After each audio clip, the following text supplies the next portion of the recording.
क्या होगा अगर ये कहा जाए कि ऑफिस में किसी इंटर्न से दिन रात काम करवाकर उसको कम सैलरी देना और सड़क पर किसी अजनबी को फिजिकली चोट पहुंचाना एक 2500 साल पुरानी फिलॉसफी के हिसाब से बिल्कुल एक ही बात है।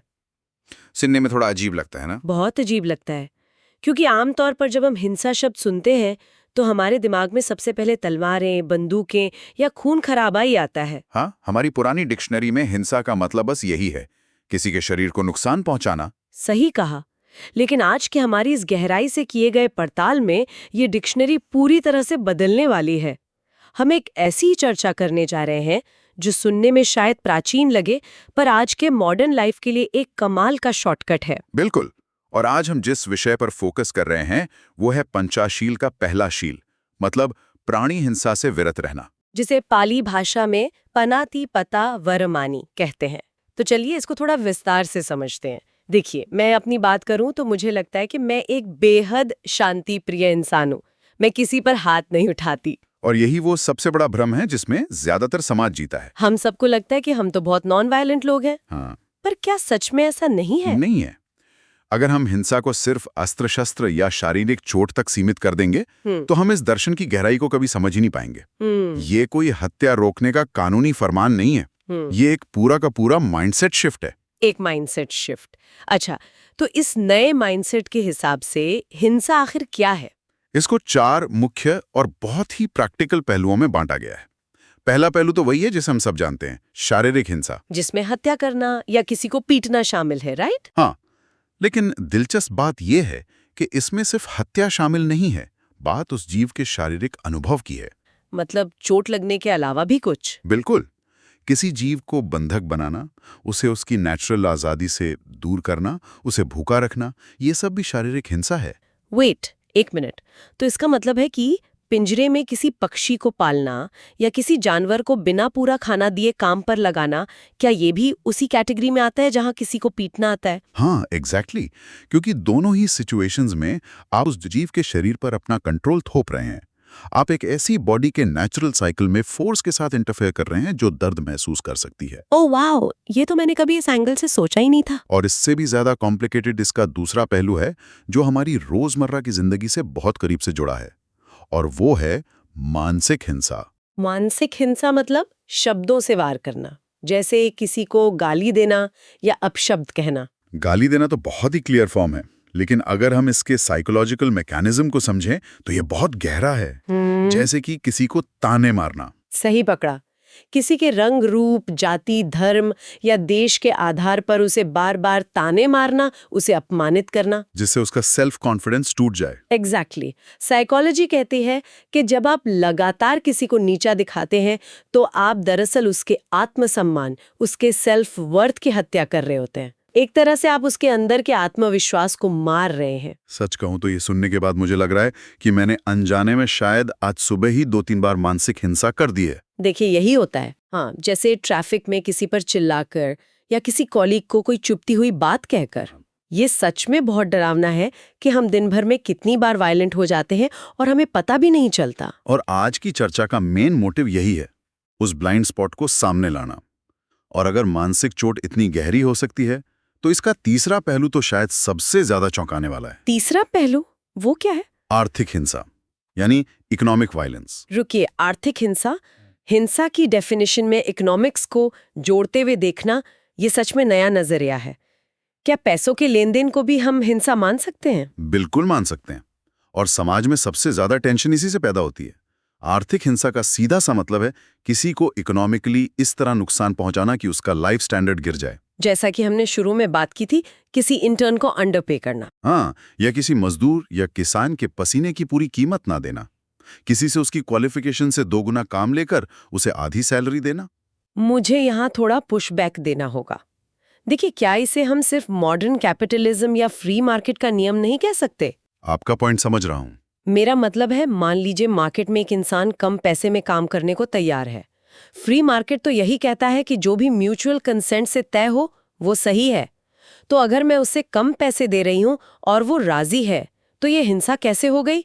ये तो बस बिजनेस है ना। ये बहुत ही शानदार सवाल है, पर यहीं पर हमें सहमति यानी कंसेंट के पीछे की साइकोलॉजी को समझना होगा।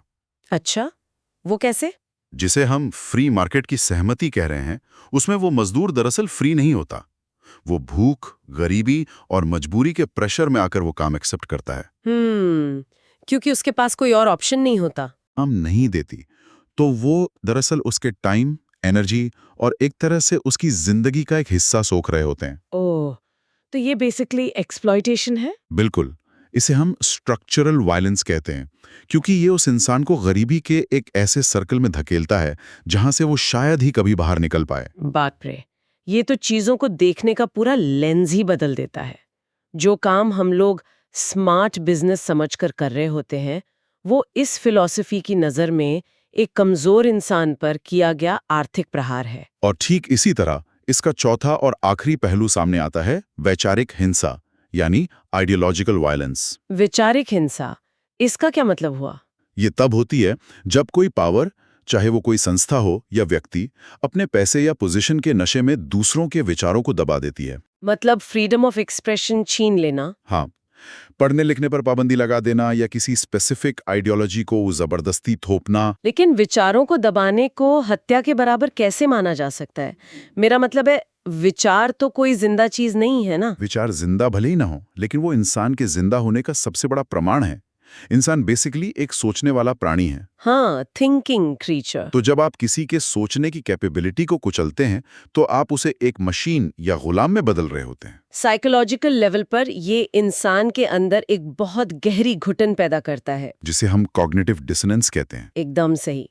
विचारों की हत्या करना एक तरह से आने वाली पूरी जनरेशन के फ्यूचर की हत्या करने जैसा है। ये सच में दिमाग को झकझोर देने वाला माइंडसेट शिफ्ट है। शारीरिक, मानसिक, आर्थिक और वैचारिक, ये चारों मिलकर एक ऐसा जाल बनाते हैं जिसमें हम सब कहीं ना कहीं उलझे हुए हैं। और इसी जाल को समझना पहला स्टेप है।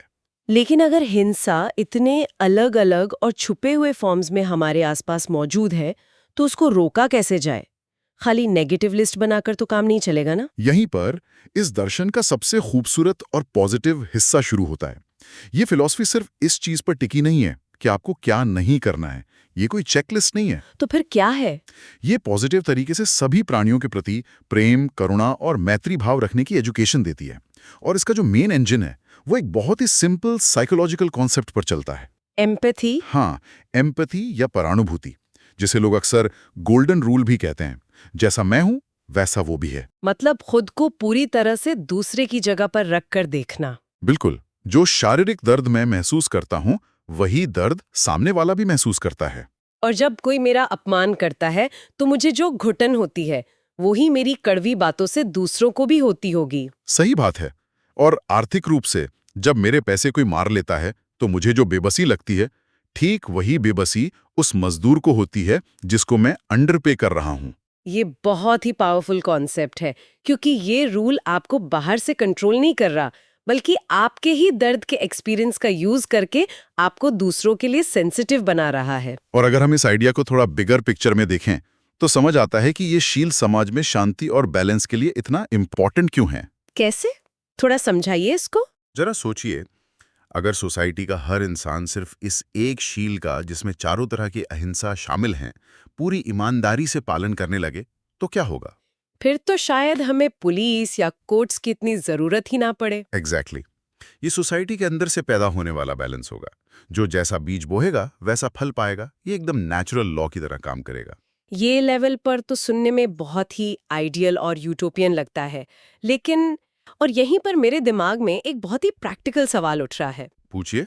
क्या रियल वर्ल्ड में ये सब पूरी तरह से पॉसिबल है? मेरा मतलब है, क्या हर सिचुएशन में अहिंसक रहना प्रैक्टिकल हो सकता है? आपका इशारा किस तरफ है? मान लीजिए कोई आप पर या आपकी फैमिली पर जानलेवा हमला कर दे, या कोई देश किसी दूसरे देश के बॉर्डर पर अटैक कर दे, तो क्या तब भी हम इस गोल्डन रूल और करुणा की बात करेंगे और सब कुछ चुपचाप सह लेंगे? ये बहुत ही वैलिड, जरूरी और हिस्टोरिकली सबसे ज्यादा पूछे जाने वाला सवाल है। और इंटरेस्टिंग बात यह है कि ये दर्शन इस सवाल से भागता नहीं है। ओह, तो इसका कोई लॉजिकल आंसर है इस फिलॉसफी में? बिल्कुल। इन एंशिएंट कॉन्सेप्ट्स ने इसका बहुत ही साइंटिफिक और लॉजिकल जवाब दिया है। दरअसल दुनिया की कुछ आइडियोलॉजीज ने अहिंसा को एक ऐसी एक्सट्रीम पर पहुंचा दिया जहां अपनी जान बचाना भी गलत मान लिया गया। हाँ, वही तो मैं सोच रही थी। लेकिन यहीं पे एक बहुत बड़ी मिसअंडरस्टैंडिंग दूर करनी जरूरी है। अहिंसा परमो धर्मा, यानी हर हाल में अहिंसा का पालन करना इस स्पेसिफिक दर्शन का मूल सिद्धांत नहीं है। वेट, क्या हर हाल में अहिंसा इसका बेसिक प्रिंसिपल नहीं है? तो फिर क्या है? ये फिलॉसफी मध्यम मार्ग यानी द मिडिल पाथ की बात करती है, न तो एक्सट्रीम अहिंसा और न ही अंधाधुंध हिंसा। मध्यम मार्ग, इसे थोड़ा और डिकोड करते हैं, क्योंकि जब हम कहते हैं कि हर हाल में हिंसा ना करना इनकी शिक्षा नहीं है, तो ये थोड़ा कॉन्ट्रडिक्टरी, थोड़ा अजीब लग सकता है। इसे समझने के लिए हमें माइंड के लेवल पर दो टर्म्स के बीच का डिफरेंस समझना होगा, जीव हत्या करने की इच्छा और जीव हत्या करने की आवश्यकता। इंग्लिश में बोलें तो will to kill versus need to kill. हाँ, पूरा का पूरा फोकस इंसान के इंटेंट, उसकी चेतना पर है। इच्छा वर्सेस आवश्यकता, ये बहुत ही फाइन लाइन लग रही है, पर बहुत क्रूशल है। बिल्कुल, जहां जीव हत्या करने या फोर्स यूज करने की साफ आवश्यकता है, वहां इस दर्शन ने उसको मना नहीं किया है। जैसे आपने सेल्फ डिफेंस का एग्जाम्पल दिया था। हाँ, अपनी फैमिली को बचाना, या फिर समाज की सेफ्टी के लिए किसी क्रिमिनल को रोकना, देश के बॉर्डर की रक्षा करना, यहां तक कि जिंदा रहने की जो बेसिक नीड्स हैं उसमें भी। जिंदा रहने की नीड्स, जैसे जब हम पानी उबाल कर पीते हैं या दवाई खाते हैं, तो हमारे शरीर में बीमारी फैलाने वाले करोड़ों बैक्टीरिया मरते हैं। तो वो हिंसा नहीं काउंट होती। वो एक प्रोसेस जरूर है, लेकिन उसके पीछे आपके उन बैक्टीरिया को मारने की कोई डार्क डिजायर या हेटरेड नहीं है। आप उनसे नफरत नहीं करते, आप बस अपना जीवन बचा रहे हैं। सही बात है। सेल्फ डिफेंस या बीमारी से लड़ना नफरत से पैदा नहीं होता, बल्कि बेसिक सर्वाइवल और सेफ्टी से आता है। एग्जैक्टली। ये कंप्लीटली इंसान के विवेक, उसकी विजडम पर छोड़ दिया गया है। लेकिन जहां सिर्फ हिंसा करने की इच्छा है, मतलब कोई कंपल्शन नहीं है, बस अपने मजे के लिए, वहां क्या? वहां इसका स्ट्रिक्ट विरोध किया गया है। जहां विल टू किल है, जैसे अपने स्वार्थ के लिए किसी को मारना या अपनी ईगो को सेटिस्फाई करने के लिए किसी को नीचा दिखाना, जैसे इंटरनेट पे बिना वजह ट्रोल करना, हाँ, या कुछ ट्रेडिशंस के नाम पर जानवरों की बलि देना, इन सब सिचुएशंस में इसकी कड़ी निंदा की गई है, क्योंकि यहाँ इंटेंशन खराब है, क्रूएल्टी है और करुणा बिल्कुल गायब है। अगर मैं इसको प्रॉपरली देखूं, तो ये सच में बहुत ही बैलेंस्ड अप्रोच है, क्योंकि हम जानते हैं कि कुछ कम्युनिटीज में अहिंसा को इतना एक्सट्रीम बना दिया गया है कि लोग सांस लेते वक्त भी डरते हैं। हाँ, कि कहीं हवा के बैक्टीरिया ना मर जाएं। नंगे पैर चलने या खेती करने में भी डर लगता है, जो कि आज के फास्ट और प्रैक्टिकल लाइफ में पॉसिबल ही नहीं लगता। और दूसरी तरफ अगर हम देखें तो ऐसी भी आइडियोलॉजीज हैं जहां परंपरा के नाम पर पशु बलि या सोशल डिस्क्रिमिनेशन जैसे प्रैक्टिसेस को जस्टिफाई किया जाता है। हम यहाँ किसी धर्म की आलोचना नहीं कर रहे हैं, बस एक्सट्रीम एंड्स को देख रहे हैं। सही कहा। एक तरफ हर छोटी चीज का डर और दूसरी तरफ आइडियोलॉजी के नाम पर ब्लडशेड और एक्सप्लॉयटेशन। तो इन दोनों एक्सट्रीम्स के बीच ये मध्यम मार्ग सबसे ज्यादा लॉजिकल और हेल्दी लगता है। ये इंसान को कोई रोबोट नहीं समझता, जिसमें कोई कोड फिट कर दिया हो और वो बस आंख बंद करके उसे फॉलो करे। बिल्कुल। लेकिन जब इंसान को आजादी मिलती है, तब एक नया सवाल खड़ा होता है। कौन सा सवाल? जब आप इंसान को खुद ये डिसाइड करने की फ्रीडम देते हैं कि कहाँ हिंसा जरूरी है और कहाँ नहीं, तो ये एक बहुत बड़ी रिस्पॉन्सिबिलिटी बन जाती है। हाँ, ये तो है। और मुझे लगता है यहीं से हम इस पूरी पड़ताल के सबसे डीप फिलोसॉफिकल पॉइंट पर आ जाते हैं। प्रिंसिपल और रूल के बीच का फर्क, शील और नियम। यही वो पॉइंट है जहां ये फिलॉसफी बाकी कई पुरानी थॉट प्रोसेसेस से अलग खड़ी होती है। सवाल ये है कि क्या हम कानून से बंधे हैं या अपने अंदर के प्रिंसिपल से? ज्यादातर जगह तो हमें एक बनी बनाई चेकलिस्ट पकड़ा दी जाती है ना, क्या करना है क्या नहीं करना है। हाँ, एक रूल बुक, बस फॉलो करो और दिमाग मत लगाओ। लेकिन देखिए, एक रूल का नेचर बहुत रिजिड होता है। अगर मैं इसको एक एनालॉजी से समझाऊं, तो रूल एक रेलवे ट्रैक की तरह है। रेलवे ट्रैक, अच्छा। ट्रेन को उसी ट्रैक पर चलना होगा, मुड़ने की कोई आजादी नहीं है। अगर सामने अचानक कोई आ जाए तो या तो ट्रेन ट्रैक से उतरेगी और तबाह होगी, या फिर उस इंसान को कुचल देगी। रूल कहता है हिंसा मत करो। अब अगर फैमिली पर हमला हो जाए तो रूल के हिसाब से आप हाथ नहीं उठा सकते, चाहे सबकी जान चली जाए। ये सच में बहुत रिजिड और टेरिफाइंग सिचुएशन है। रेलवे ट्रैक वाली एनालॉजी एकदम फिट बैठती है यहाँ। तो शील कैसे अलग हुआ फिर? शील या प्रिंसिपल उस खुले मैदान में एक जीप चलाने जैसा है। Okay, jeep. आपको अपनी मंजिल पता है, जो कि करुणा और शांति है, पर स्टीयरिंग आपके हाथ में है। अगर अचानक कोई खड्डा आ जाए या कोई डेंजर आए, तो आप अपने विवेक, अपनी समझ से स्टीयरिंग घुमा सकते हैं। अरे वाह, ये तो बहुत ही ब्यूटीफुल एक्सप्लेनेशन है। प्राचीन ज्ञान में शील और नियम के बीच यही फर्क समझाया गया है। शील कोई ब्लाइंड रूल नहीं है, ये जीने का एक रास्ता है जो आपको सिचुएशन के हिसाब से एक्ट करने की आज़ादी देता है। यानी ये फिलॉसफी इंसान की अपनी विजडम पर, उसकी प्रज्ञा पर सबसे ज्यादा ट्रस्ट करती है। बिल्कुल, ये मानकर चलती है कि हमारे पास सही और गलत पहचानने की एक नेचुरल कैपेबिलिटी है।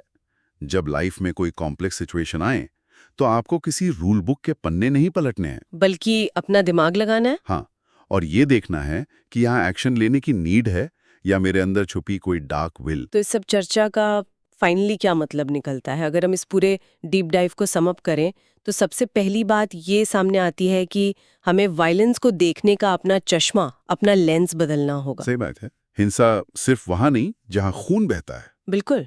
हिंसा हमारे तानों में, कड़वे शब्दों में हो सकती है, किसी की मेहनत का सही दाम न देने में और दूसरों को बोलने का मौका ना देने में भी हो सकती है। और इस शील का फाइनल गोल सिर्फ हमारे एक्शंस को कंट्रोल करना नहीं है। उसका मेन मकसद है हमारे अंदर से किसी को दर्द देने की उस इच्छा को ही जड़ से मिटा देना। और जो वो डार्क डिजायर खत्म हो जाए, तो उस खाली जगह को सभी के लिए प्यार और एम्पैथी से भर देना। और सबसे खास बात, ये सब किसी डर या किसी पनिशमेंट के डर से नहीं होना चाहिए। हाँ, ये हमारी अपनी जागी हुई समझ, अपने खुद के विवेक का नेचुरल रिजल्ट होना चाहिए। ये शील हमें डरा कर बंधा नहीं है, बल्कि एक रिस्पॉन्सिबल फ्रीडम देता है। और यही इस कॉन्सेप्ट की सबसे बड़ी रिलेवेंस है आज के टाइम में। जब रोज नई लाइफ चैलेंजेस आते हैं, तो बिना अंधभक्ति के अपना दिमाग यूज करके जीना ही सच्चा मध्यम मार्ग है। तो आज की इस गहरी और इंस्पायरिंग चर्चा को यहीं विराम देते हुए मैं सबके लिए एक सवाल छोड़ना चाहती हूँ, जिसका जवाब हम सबको अकेले में खुद से पूछना चाहिए। हाँ, बिल्कुल। अगर शील हमें अपने डिसीजंस लेने की इतनी बड़ी आज़ादी देता है, तो ज़रा सोचिए, अगली बार जब आप सोशल मीडिया पर किसी से लंबा आर्ग्यूमेंट कर रहे हों और उसे नीचा दिखाने की कोशिश कर रहे हों, या अपने ऑफिस में काम करने वाले किसी जूनियर को उसकी लगन से कम पैसे दे रहे हों, तो क्या हम सिर्फ सोसाइटी के किसी रूल बुक से बच निकलने की चालाकी कर रहे होंगे, या फिर हम सच में अपने अंदर उस विवेक और एम्पैथी के शील को जी रहे होंगे? एक बहुत ही प्रोफाउंड थॉट है यह। क्योंकि सच तो यही है कि दुनिया में असली शांति कभी ऊपर से थोपे गए रूल्स या पुलिस के डंडों से नहीं आ सकती। वो तो इंसान के अपने अंदर पैदा हुई समझ और मैत्री से ही आएगी। आज की इस पड़ताल में हमारे साथ इतनी गहराई तक उतरने के लिए बहुत बहुत शुक्रिया। मिलते हैं अगली बार एक नए विषय और एक नए नजरिए के साथ। सोचते रहिए और सवाल पूछते रहिए।